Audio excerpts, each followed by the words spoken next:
അസ്സലാമു അലൈക്കും വറഹ്മത്തുള്ളാഹി. പ്രിയമുള്ളവർ, യാസിറാണ് പൂക്കോട്ടുംപാടം. ഹമീദ് ഫൈസി അമ്പലക്കടവും ദാറുൻ നജാത്തും ഭയങ്കര അഴിമതിയാണ്. ഹമീദ് ഫൈസി അമ്പലക്കടവ് സ്വന്തം മകളെയൊക്കെ അവിടെ അധ്യാപികയായി നിയമിച്ചു, പലരെയും നിയമിച്ചു.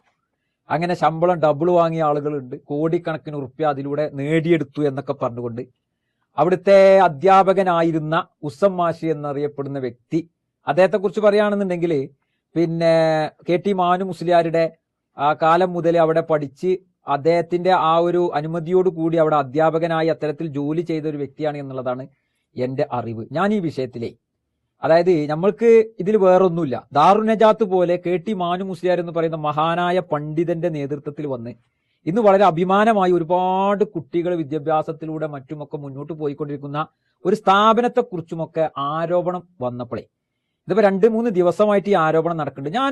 ഞാൻ എന്റേതായ രീതിയിൽ ഒരു അന്വേഷണം നടത്തിയതിനെ സമൂഹത്തിന് മുമ്പിൽ തുറന്ന് പറയാൻ പോവാണ്. ഇത് നിങ്ങൾ ലീഗുകാരും സമസ്തക്കാരും അല്ലാത്തവരും ഇത് അറിയണമെന്ന് ആഗ്രഹിക്കുന്ന ആളുകളും ഇനി ഞാൻ ഈ പറഞ്ഞ വീഡിയോന്റെ പുറത്ത് മറ്റൊരു അന്വേഷണത്തിന് വേണ്ടിയിട്ടെങ്കിലും ഇത് നിങ്ങൾ ഷെയർ ചെയ്യണം പരമാവധി. എന്നിട്ട് ഇന്നെ വിമർശിക്കാനാണെങ്കിലും ഈ സാധനം നിങ്ങൾക്ക് വേണമല്ലോ. എന്നിട്ട് നിങ്ങൾ ഇതിന്റെ നിജസ്ഥിതി നാസിർ പറഞ്ഞതിൽ വല്ല കഴമ്പുണ്ടോ എന്നുള്ളത് അന്വേഷിച്ചുകൊണ്ട് ആ രീതിയിലാണ് മനസ്സിലാക്കി മുന്നോട്ട് പോകണം എന്നുള്ളതാണ് എനിക്ക് റിക്വസ്റ്റ് ആയിട്ട് ഓർമ്മപ്പെടുത്താനുള്ളത്. അന്വേഷണം, കേസും കാര്യങ്ങളൊക്കെ അത് അതിന്റെ വഴിക്ക് നടക്കട്ടെ, നിയമ നടപടികൾ അതിന്റെ വഴിക്ക് നടക്കട്ടെ. പക്ഷെ അതിന്റെ അപ്പുറത്തേക്ക് നമ്മൾ അന്വേഷിക്കുമ്പോൾ ഒരു സ്ഥാപനം മുന്നോട്ട് കൊണ്ടുപോകുന്നതുമായി ബന്ധപ്പെട്ട് വന്ന ചില കാര്യങ്ങൾ അല്ലാതെ വേറെ ഇതിലൊരു കഴമ്പില്ല എന്നുള്ളതാണ് ഞാൻ മനസ്സിലാക്കുന്നത്. ഇപ്പോ ഹമീദ് ഫൈസി അമ്പലക്കടവിന്റെ മകൾ സുലാഫ, അവരെ ഈ പറയുന്ന ദാറുൻ നജാത്തിൽ ഹമീദ് ഫൈസി അമ്പലക്കടവിന്റെ പ്രത്യേക താല്പര്യത്തോടു കൂടി ടീച്ചറായി നിയമിച്ചു എന്നുള്ളതാണ് ഒരു ആരോപണം. സത്യത്തിൽ ഈ സുലാഫ എന്ന് പറയുന്ന ഹമീദ് ഫൈസി അമ്പലക്കടവിന്റെ മകളെ അവിടെ നിയമിക്കുമ്പോഴേ ഹമീദ് ഫൈസി അമ്പലക്കടവ് ദാറുൻ നജാത്തിൽ ഒരു മെമ്പർ പോലും അല്ല. നിങ്ങൾ നെട്ടിയോ? യാഥാർത്ഥ്യം മറ്റൊന്നാണ്.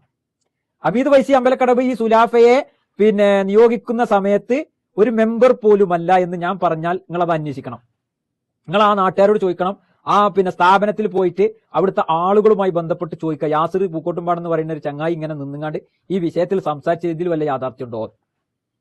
അതിന്റെ സംഭവം എന്താണെന്ന് ചോദിച്ചു കഴിഞ്ഞാൽ 2015 ഇവിടെ ഇത് ഗവൺമെന്റ് അംഗീകരിച്ചുകൊണ്ട് ആ രീതിയിൽ മുന്നോട്ട് വന്ന സാഹചര്യത്തിൽ ആകെ 10 ടീച്ചർമാരാണ് അവിടെ ഉണ്ടായിരുന്നത്. സ്വാഭാവികമായിട്ടും 11ാമത് ഒരാൾ വേണം. ഹമീദ് ഫൈസി അമ്പലക്കടവിന്റെ മകൾ അന്നത്തെ സാഹചര്യത്തിൽ BEd കഴിഞ്ഞ് SLC തോറ്റിങ്ങാണ്ട് 8ാം ക്ലാസ്സും കുസ്തിയായിട്ടല്ലോ, BEd കഴിഞ്ഞ് കേട്ടറ്റിന്റെ എല്ലാ പരിപാടികളും കഴിഞ്ഞ് ബിരുദാനന്തര ബിരുദങ്ങളിലൂടെ ആ രീതിയിൽ മുന്നോട്ട് വന്ന സാഹചര്യത്തിൽ അവിടെയുള്ള നൌഷാദ് മാഷി അടക്കമുള്ള ആളുകൾ ഈ സുലാഫയോട് പറയാണ് ഇങ്ങനെ ഒരു ഓപ്പർച്യൂണിറ്റി ഉണ്ട് ഇവിടെ, അവിടെ കയറിക്കൂടെ ജോലിക്ക് എന്ന് ചോദിക്കാണ്. സ്വാഭാവികമായിട്ടും ആ വിഷയത്തെ സ്വന്തം ബാപ്പാനോട് പറയാണ്. അത് ഈ സുലാഫ സ്വന്തം ബാപ്പയായ ഹമീദ് ഫൈസി അമ്പലക്കടവിനോട് പറഞ്ഞപ്പോ അദ്ദേഹം പറഞ്ഞു, ഇത് ആലോചിച്ച് ചെയ്തോ, കയറിയാലും കുഴപ്പമില്ല കയറിയിട്ടില്ലെങ്കിലും കുഴപ്പമില്ല എന്നുള്ള രീതിയിൽ അദ്ദേഹം അതിനെ ആ രീതിയിൽ പരിഗണിച്ചു. അവരുടെ ഇഷ്ടപ്രകാരം തന്നെ അതിൽ ജോലിയിൽ പ്രവേശിച്ചു. അത് അത്ര മാത്രമാണ് ഹമീദ് ഫൈസി അമ്പലക്കടവിന്റെ ആ വിഷയത്തിലെ റോള്, ഒരു മെമ്പർ കൂടിയല്ല. ഇപ്പൊ നിങ്ങളൊന്ന് ആലോചിച്ച് നോക്കിയും, അത്യാവശ്യം വിവരവും വിദ്യാഭ്യാസവും ഉണ്ട് എന്ന് വളരെ വ്യക്തമാണ്. അന്വേഷിക്കട്ടോ, വളരെ വ്യക്തമായിട്ട് അങ്ങനെ വിദ്യാഭ്യാസമുള്ള ഒരു കുട്ടി ഹമീദ് ഫൈസി അമ്പലക്കടവിനുണ്ട് എന്ന് വിചാരിച്ചിട്ട് അവരെ ആ സ്ഥാപനത്തിൽ കയറ്റാൻ പാടില്ലേ? അത് തെറ്റല്ലേ? കയറ്റാതിരിക്കലല്ലേ തെറ്റ് സത്യത്തില്? അങ്ങനെ അവരവിടെ കയറി. ഇനി കോടികൾ കട്ട കഥ കേട്ട അന്തം വിടുങ്ങൾ. 2015 മുതൽ ഈ സുലാഫ എന്ന് പറയുന്ന ഹമീദ് ഫൈസി അമ്പലക്കടവിന്റെ മകള് അവരുടെ ഹരിയർ പൈസ ഉണ്ട്, അതായത് 3 വർഷത്തെ ഹരിയർ പൈസ എല്ലാ അധ്യാപകർക്കും കിട്ടിയപ്പോ 11 ലക്ഷത്തി ചില്ലാണ് ഉറുപ്പ്യുണ്ട്, 12 ലക്ഷം കൂട്ടിക്കോളി. അതിൽ എല്ലാ അധ്യാപകരും ഒരു വിഹിതം കൊടുത്തപ്പോ ഈ സുലാഫ എന്ന് പറയുന്ന ഹമീദ് ഫൈസി അമ്പലക്കടവിന്റെ മകള് മുഴുവൻ പൈസയും ദാറുൻ നജാത്തിലേക്ക് കൊടുത്തു എന്നുള്ളത് പച്ചയായ വസ്തുത. അന്വേഷിക്കണങ്ങൾ. ആ കുട്ടിയാണ് കോടികൾ കട്ടു, ലക്ഷങ്ങൾ കട്ടു എന്ന് പറഞ്ഞുകൊണ്ടുള്ള ആരോപണം ഉന്നയിച്ചുകൊണ്ടിരിക്കുന്നത്. ഇനി ഏറ്റവും വലിയ മറ്റൊരു ആരോപണത്തിന്റെ ഏറ്റവും ഭയങ്കരമായ ഒരു വേർഷനും കൂടി അന്വേഷിച്ച് ഞാൻ, അതായത് ഇവർ പറയുന്ന ഒരു റൈഹാനത്തും അതേപോലെ തന്നെ നിഷ സുൽത്താന, രണ്ടാളുകളുടെ നിയമനവുമായി ബന്ധപ്പെട്ട്. ഈ റൈഹാനത്ത് എന്ന് പറയുന്നത് ബഹുമാനപ്പെട്ട കെ ടി മാനു മുസ്ലിയാരുടെ മരുമകളാണ്. ഞാൻ അതിങ്ങനെ എഴുതി വെച്ച എന്താണെന്നറിയോ, ഇത് അങ്ങോട്ടും ഇങ്ങോട്ടും പാളാതെക്കാൻ വേണ്ടിയിട്ട് പരമാവധി ആ രീതിയിൽ തന്നെ അവതരിപ്പിക്കാം. 2 നിഷ സുൽത്താന എന്ന് പറഞ്ഞത് ഈ ദാറുൻ നജാത്തിന്റെ മാനേജറുടെ മകൾ, അതായത് അബ്ദുമാക്ക എന്ന് പറയുന്ന ആളുണ്ട്, അദ്ദേഹത്തിന്റെ മകളാ. ഇത് 2 പേരെ നിയോഗിച്ചത് ഹമീദ് ഫൈസി അമ്പലക്കടവല്ല, കെ ടി മാനു മുസ്ലിയാരുടെ കാലത്താണ്. പ്രത്യേകം നോട്ട് ചെയ്യുക, കെ ടി മാനു മുസ്ലിയാർ ജീവിച്ചിരിക്കുന്ന കാലത്താണ് ഈ റൈഹാനത്തിനെയും മരുമകളായ റൈഹാനത്തിനെയും അതേപോലെ തന്നെ മാനേജർ അബ്ദുമാക്കാന്റെ മകൾ നിഷ സുൽത്താനെയും നിയമിച്ചത് എന്ന് പച്ചയാ സത്യം. നിങ്ങൾ പോയി അന്വേഷിച്ചോളി. ഞാനതാ പറഞ്ഞ ഈ വീഡിയോ നിങ്ങൾ എടുത്തു വെച്ചോളി. സമസ്തക്കാരും ലീഗാരും അല്ലാത്തവരും നിഷ്പക്ഷരായ സകലമാന ആളുകളും എടുത്തു വെച്ച് അന്വേഷിക്കേണ്ട ഒരു വസ്തുത. ആ രീതിയിൽ അന്വേഷിച്ചോളി. ഇവിടെ ഒന്നും ഈ പറയുന്ന അമീദ് വൈസി അമ്പലക്കടവിന് ഒരു റോളും ഇല്ല എന്നുള്ളത് വളരെ വ്യക്തമായിട്ട് നമ്മൾ അന്വേഷണത്തിൽ മനസ്സിലാക്കുക.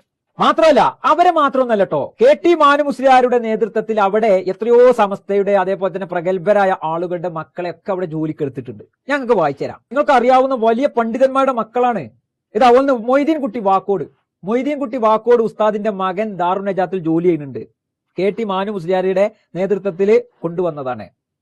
മൊയ്തീൻ ഫൈസി പുത്തനഴി ഉസ്താദിന്റെ മകൻ ഈ പറയുന്ന കോളേജിൽ ജോലി ചെയ്യുന്നുണ്ട്. സമസ്തയുടെ വഫാത്തായ KK അബ്ദുള്ള മുസ്ലിയാരുടെ മകൻ ഈ പറയുന്ന ദാറുൻ നജാത്തിൽ ജോലി ചെയ്യുന്നുണ്ട്. M അലവി കരുവാരകുണ്ടിലെ പഞ്ചായത്ത് മുസ്ലിം ലീഗിന്റെ പഞ്ചായത്തിലെ കാര്യപ്പെട്ട നേതാവായിരുന്ന M അലവിയുടെ മകളും മരുമകനും ജോലി ചെയ്യുന്നുണ്ട്. ഈ മരുമകനെ ഉസ്താദിന്റെ കാലത്താണ് ജോലിക്കെടുത്തിട്ടുള്ളത്, മകളെ അതിനുശേഷവുമാണ്. അതേപോലെ തന്നെ ജലീൽ ഫൈസി പുല്ലങ്കോടിന്റെ മകൻ ഉസ്താദിന്റെ കാലത്ത് അവിടെ ജോലിക്കെടുത്തിട്ടുണ്ട്.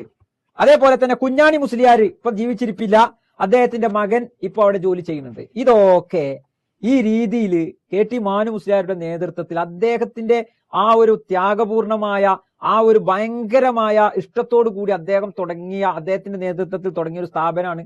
അതിൽ അദ്ദേഹത്തിന്റെ ഇടപെടലോട് കൂടി ഇത്രയും ആളുകൾ അവിടെ ജോലി ചെയ്യുന്നുണ്ട്.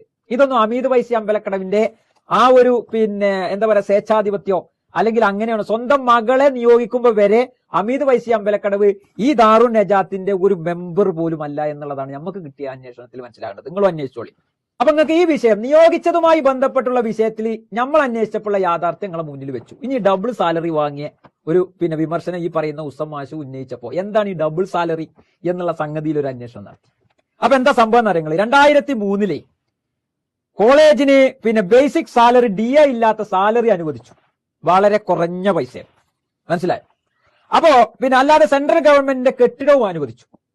സ്വാഭാവികമായിട്ടും ആ കാലയളവിലാണ് ഇത്തരം ആളുകളെയൊക്കെ നിയമിക്കുന്നത്. എന്താന്ന് ചോദിച്ചു കഴിഞ്ഞാല് ബേസിക് സാലറി അനുവദിച്ച സാഹചര്യത്തിൽ ഇനി ഇങ്ങനെയൊക്കെ ഇതൊക്കെ ഗവൺമെന്റ് ഏറ്റെടുക്കാൻ പോകുകയാണ് എന്നുള്ള ആ ഒരു ധാരണയിൽ ഇങ്ങനെയുള്ള റിക്രൂട്ട്മെന്റും കാര്യങ്ങളൊക്കെ നടത്തി. പക്ഷെ ബേസിക് സാലറി വളരെ കുറവാണ്. നിങ്ങൾ ഈ ബേസിക് സാലറി എന്നൊക്കെ പറഞ്ഞാൽ 15,000 20,000 ഒന്നും ഇല്ല കേട്ടോ. വളരെ കുറഞ്ഞ 2,000 3,000 4,000 റുപ്യ മാക്സിമം ഉണ്ടാവുള്ളൂ ഒരു മാസത്തിനെ. സ്വാഭാവികമായിട്ടും പല അധ്യാപകർക്കും ജീവിക്കേണ്ട സുഹൃത്തുക്കളെ. അപ്പൊ എന്ത് ചെയ്തു, 16 കൊല്ലം ആരെങ്കിലും ശമ്പളം ഇല്ലാതെ കാത്തുക്കോ? നിങ്ങൾ ആലോചിച്ച് നോക്കണം. ശമ്പളം ഇല്ലാതെ 16 കൊല്ലം ആരെങ്കിലും കാത്തിരിക്കോ? കഴിയൂലല്ലോ. ഒരു കുടുംബം മുന്നോട്ട് പോകാൻ ഓരോ മാസം ഇന്നത്തെ അത്രല്ലെങ്കിലും അന്നും ചെലവുകളില്ലേ, അന്നത്തെ കാലത്തിനനുസരിച്ചുള്ള ചെലവുണ്ട് എന്നുള്ളത് യാഥാർത്ഥ്യ. സ്വാഭാവികമായിട്ടും മാനു മുസ്ലിയാർ അടക്കമുള്ള ആളുകളുടെ ഇടപെടൽ കൊണ്ട് ഇവരുടേതായ പല സ്ഥാപനങ്ങളിലും ഒഴിവുള്ള സ്ഥലങ്ങളിലെ അത്തരം സന്ദർഭങ്ങളിലെ സ്പെഷ്യൽ ക്ലാസ്, അതായത് വർക്കിംഗ് ടൈമിലല്ല സ്പെഷ്യൽ ക്ലാസ് വെക്കുമ്പോൾ അതിനുള്ള ഒരു സാലറി കൂടി അധ്യാപകർക്ക് കിട്ടിയത് ജീവിതത്തിനൊരു ആശ്വാസമായി. അങ്ങനെ ഈ ചെയ്തത്, അതായത് ജീവിത സാഹചര്യം കൊണ്ട് ഒഴിവ് സമയങ്ങളിൽ ഇവരുടെ തന്നെ സ്ഥാപനങ്ങളിൽ പോയിട്ട് കുറച്ചൊക്കെ ശമ്പളം കാര്യങ്ങളൊക്കെ ആ വിഷയത്തിൽ കിട്ടിയപ്പോ അത് ഈ പറയുന്ന അധ്യാപകരുടെ ജീവിതത്തിന് അതൊരു മുതൽക്കൂട്ടായപ്പോ അങ്ങനെ ഇവർ ചെയ്തിട്ടുണ്ട്. അങ്ങനെ ചെയ്തത് ഒരു തെറ്റാണെങ്കിൽ അതൊരു തെറ്റ് തന്നെ ആയിക്കോട്ടെ. പക്ഷെ ഇതിന്റെ സാഹചര്യം, ഇതിന്റെ യാഥാർത്ഥ്യം ഇങ്ങനെയാണ് എന്നുള്ളത് നിങ്ങളൊക്കെ മനസ്സിലാക്കേണ്ടതുണ്ട്. മാത്രമല്ല ഇതൊക്കെ ക്ലിയർ ആയിട്ട് സാലറിയും കാര്യങ്ങളൊക്കെ ക്ലിയർ ആയ സാഹചര്യത്തിൽ ഇവരൊക്കെ തിരിച്ചു വന്ന് അതിന്റെയൊക്കെ മുമ്പ് തന്നെ തിരിച്ചു വന്ന് വളരെ സുന്ദരമായിട്ട് ഈ സ്ഥാപനത്തിൽ ജോലി ചെയ്യുന്നുണ്ട്. നേരെ മറിച്ച് ഇതൊക്കെ ക്ലിയർ ആയിട്ട് വേറെ സ്ഥാപനത്തിൽ പോയി ജോലി ചെയ്യുന്നതല്ല. ഇതൊക്കെ ക്ലിയർ ആയതോടുകൂടി സാലറിയും കാര്യങ്ങളൊക്കെ ഗവൺമെന്റ് സംവിധാനത്തിലായതോടുകൂടി ഇവരൊക്കെ ആ സ്ഥാപനത്തിൽ ജോലി ചെയ്തുകൊണ്ടിരിക്കുകയാണ്. പിന്നെ എവിടെയാണ് നമുക്ക് എന്താണ് വിവാദം? എന്താണ് ഇതിലൊക്കെ വിവാദമാക്കേണ്ട വിഷയം എന്താണ്? സത്യത്തിൽ ഞാനിത് അന്വേഷിച്ച കൂട്ടത്തിൽ എന്താണ് പിന്നെ ഇങ്ങനെയൊക്കെയുള്ള ഇപ്പോ നിയമനത്തിന്റെ കാര്യം പറഞ്ഞു. അതിൽ അമീദ് വൈസി അമ്പലക്കടവിന്റെ റോള് മനസ്സിലായി. അതേപോലെ തന്നെ KT മാനു മുസ്ലിയാരെ നിയോഗിച്ചതുമായി ബന്ധപ്പെട്ട കാര്യം, അവിടെ ആളുകളെ നിയോഗിച്ചതുമായി ബന്ധപ്പെട്ട കാര്യങ്ങൾ വ്യക്തമായി. അതേപോലെ തന്നെ ഡബിൾ സാലറി വാങ്ങി എന്നുള്ള ആരോപണത്തിന്റെ നിജസ്ഥിതി അറിഞ്ഞു നോക്കുമ്പോൾ ജീവിത സാഹചര്യവുമായി ബന്ധപ്പെട്ടാണ് എന്ന് മനസ്സിലായപ്പോൾ ഞാൻ ഈ ഉസ്സം മാഷി എന്ന് പറയുന്ന വ്യക്തിക്ക് എന്താണ് ഇങ്ങനെയൊക്കെ പിന്നീട് ഒരു സ്ഥാപനത്തിനെതിരെ സ്വന്തം ജോലി ചെയ്തിരുന്ന അത്രത്തോളം KT മാനു മുസ്ലിയാരുടെ വലങ്കൈയായി നിന്നിരുന്ന ഇദ്ദേഹത്തിന് എന്തിനാണ് ഈ ഒരു കാലത്ത് ഈ സ്ഥാപനത്തിനെതിരെ ഈ രീതിയിലൊക്കെ ആരോപണം ഉന്നയിക്കുന്നത് എന്നുള്ള ആ ഒരു കാര്യത്തിൽ അന്വേഷണം നടത്തിയപ്പോൾ ഇത് ഇന്നും ഇന്നലെയും തുടങ്ങിയതൊന്നല്ല. അതാ നാട്ടുകാരോട് ചോദിച്ചോണ്ടി. അമീദ് വൈസി അമ്പലക്കടവും ഈ പറയുന്ന ഉസ്താദ് മാഷും തമ്മിലുള്ള പോര് ഇത് ഇന്നും ഇന്നലെയും തുടങ്ങിയതല്ല. ഇത് ഈ വിഷയം കൊണ്ട് നിൽക്കുന്നു ഞാൻ കരുതുന്നില്ല. കാരണം അടുത്ത വിഷയങ്ങളൊക്കെ അത്തരത്തിൽ തയ്യാറാക്കി വെച്ചിട്ടുണ്ട് എന്നുള്ളതാണ് എനിക്ക് അവിടുന്ന് കിട്ടിയ വിവരം. അതൊരു പ്രിൻസിപ്പൽ നിയോഗവുമായി ബന്ധപ്പെട്ട വിഷയത്തിലുണ്ട്. അതിനു മുമ്പ് അമീദ് വൈസി അമ്പലക്കടവ് അവിടെ ചാർജ് എടുക്കാൻ സമയത്ത് ഒരു പരീക്ഷയുമായി ബന്ധപ്പെട്ട് എഴുതാൻ കഴിയാതെ തിരിച്ചു പോകുന്ന സാഹചര്യമുണ്ട്. അങ്ങനെ തുടങ്ങി പല രീതിയിലും ഹമീദ് ഫൈസി അമ്പലക്കടവിന്റെ പെങ്ങളുടെ മകനുമായി ബന്ധപ്പെട്ടുള്ള ഒരു വിഷയം നിലനിൽക്കുന്നുണ്ട്. അതേപോലെ തന്നെ KT മാനു മുസ്ലിയാരുടെ മകൾ ഒരു സയ്യിദ എന്ന് പറയുന്ന മാനു മുസ്ലിയാരുടെ മകളുമായി ബന്ധപ്പെട്ടുള്ള ഒരു പ്രശ്നം കുറച്ചു കാലം മുമ്പുണ്ടായിരുന്ന ഒരു ഒപ്പുവെച്ചതുമായി ബന്ധപ്പെട്ട് ഗർഭസ്ഥ കാലത്ത് ഇങ്ങനെ തുടങ്ങിയുള്ള ഒരുപാട് വിവാദപരമായ സംഭവ വികാസങ്ങളിലൊക്കെ ഈ ഉസ്സം മാഷി എന്ന് പറയുന്ന വ്യക്തിയുടെ ചില ഇടപെടലുകൾ ഉണ്ടായിട്ടുണ്ട് എന്നുള്ളത് അവിടെ അന്വേഷിക്കുമ്പോൾ നമുക്ക് മനസ്സിലാകുന്ന ഒരു വസ്തുത. ഇതൊക്കെ ഞാൻ തുറന്നു പറയാണ്.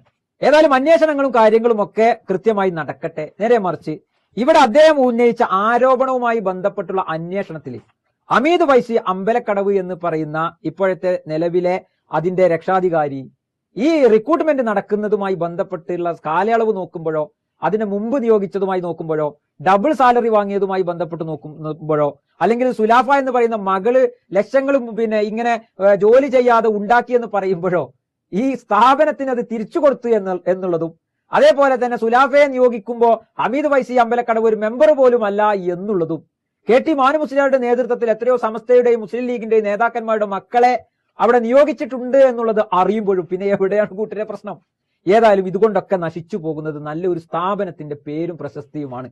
സത്യാവസ്ഥകളെ അറിഞ്ഞുകൊണ്ട് ആ രീതിയിൽ മനസ്സിലാക്കിക്കൊണ്ട് ഒരു സ്ഥാപനം മുന്നോട്ട് പോകുമ്പോൾ അതിനനുസരിച്ചൊക്കെ ചില അഡ്ജസ്റ്റ്മെന്റുകളും അതേപോലെ തന്നെ ജീവിത സാഹചര്യങ്ങളെ മനസ്സിലാക്കിക്കൊണ്ട് പല രീതിയിലുള്ള ഓപ്പർച്യൂണിറ്റികളും പല സാലറികളോ അല്ലെങ്കിൽ എന്തെങ്കിലും ഒരു ബേസിക് പൈസ കൊടുക്കുന്നതുമായി ബന്ധപ്പെട്ട് അധ്യാപകർ അങ്ങോട്ടും ഇങ്ങോട്ടും പോയതിനെ കുറിച്ചുമൊക്കെ ഡബിൾ സാലറി വാങ്ങി അല്ലെങ്കിൽ ലക്ഷങ്ങൾ കൈപ്പറ്റി എന്ന് പറയുമ്പോൾ ഇതിന്റെ ബാക്കിയുള്ള അവസ്ഥ കൂടി നമ്മളൊക്കെ ഇതിന്റെ യാഥാർത്ഥ്യത്തിലൂടെ ഒന്ന് സഞ്ചരിക്കാൻ തയ്യാറായാൽ ഒരു പരിധി വരെ നമുക്ക് അതിന്റെ കഴമ്പ് മനസ്സിലാകും, എവിടെയാണ് പ്രശ്നമുള്ളത് എന്ന് മനസ്സിലാകും. അപ്പൊ ഞാൻ എനിക്കറിഞ്ഞ കാര്യങ്ങൾ ഞാൻ ഓപ്പണായിട്ട് പറഞ്ഞു. ഈ ഉസ്സം മാഷി എന്റെ ശത്രുവല്ല, ഹമീദ് ഫൈസി അമ്പലക്കടവ് എന്റെ ശത്രുവല്ല, ദാറുൻ നജാത്ത് എന്റെ ശത്രുവല്ല. അതേപോലെ തന്നെ ഈ പറഞ്ഞ എനിക്കറിയാവുന്ന കാര്യങ്ങൾ ഓപ്പണായിട്ട് പറഞ്ഞിട്ട് ഈ പറഞ്ഞ കാര്യങ്ങൾ നിങ്ങൾ അവിടെ അന്വേഷിച്ചിട്ട് സുലാഫയെ ടീച്ചറാക്കുമ്പോൾ ഹമീദ് ഫൈസി അമ്പലക്കടവ് ഈ രീതിയിലായിരുന്നില്ലേ നിങ്ങൾ അന്വേഷിച്ചോളി. KT മാനു മുസ്ലിയാർ അവിടെ നിയോഗിച്ച ഇത് ആരൊക്കെയാണ് എന്നുള്ളത് നിങ്ങൾ അന്വേഷിച്ചോളി. ഡബിൾ സാലറിയുമായി ബന്ധപ്പെട്ട് എന്താണ് ഞാൻ ഈ പറഞ്ഞ മാതിരിയല്ലേ എന്നുള്ളത് നിങ്ങൾ അന്വേഷിച്ചോളി. എന്നിട്ട് ഇതിനൊക്കെ എതിർപ്പുണ്ടെങ്കിൽ ശക്തമായ രീതിയിൽ യാസർ പൂക്കോട്ടുംപാടാണെന്ന് നോക്കണ്ട, നന്നാക്കി വീഡിയോ ചെയ്തോളി, ആശയപരമായിട്ട് ചെയ്തോളി. അപ്പൊ എന്റെ അടുത്ത് പെശക് സംഭവിച്ചിട്ടുണ്ടെങ്കിൽ ഞാൻ അത് തിരുത്തിക്കൊണ്ട് മുന്നോട്ട് പോകും. അതിനൊരു ബേജാറുമില്ല. ആരും അമ്മിക്കല്ലിന്റെ തോട്ടിൽ തലവെക്കാത്തോടത്തോളം കാലം ബേജാറാകേണ്ട ഒരു ആവശ്യവും ഇല്ല എന്നുള്ള ആ കാര്യം ഉത്തമ ബോധ്യം എനിക്കുണ്ട്. പിന്നെ ഫേക്ക് ഐഡിയിൽ വന്നിങ്ങാണ്ട് നെട്ടിക്കുന്ന ആളുകളോട് പറയാനുള്ളത് നിങ്ങൾക്ക് നിങ്ങളെ പണി എന്താ വെച്ചാൽ നോക്കാം, അത് വേറെ വിഷയം. അപ്പോ ഇതാണ് ഞാൻ അന്വേഷിച്ചിൽ കിട്ടിയത്. അപ്പൊ ഏതായാലും ഇത് വശലാക്കാതെ പിന്നെ സംഘടനയും രാഷ്ട്രീയം ഒക്കെ കലർത്തിങ്ങാണ്ട് ഒരു സ്ഥാപനത്തിനെതിരെ നീങ്ങുന്നതിനേക്കാൾ അപ്പുറത്തേക്ക് കാര്യങ്ങൾ കേസും കാര്യങ്ങളും അതിന്റെ അന്വേഷണവും കാര്യങ്ങളൊക്കെ നടക്കട്ടെ. ഏതായാലും ഞാൻ കണ്ടെത്തിയ എനിക്ക് മനസ്സിലായ വിഷയങ്ങൾ ഞാൻ സമൂഹത്തിന്റെ മുമ്പിൽ തുറന്നാണ് പറഞ്ഞു. ഇതിൽ ഞാൻ വള്ളം ചേർത്തിട്ടില്ല, ഒന്നും ചേർത്തിട്ടില്ല. എനിക്ക് അതിന്റെ ആവശ്യമല്ല.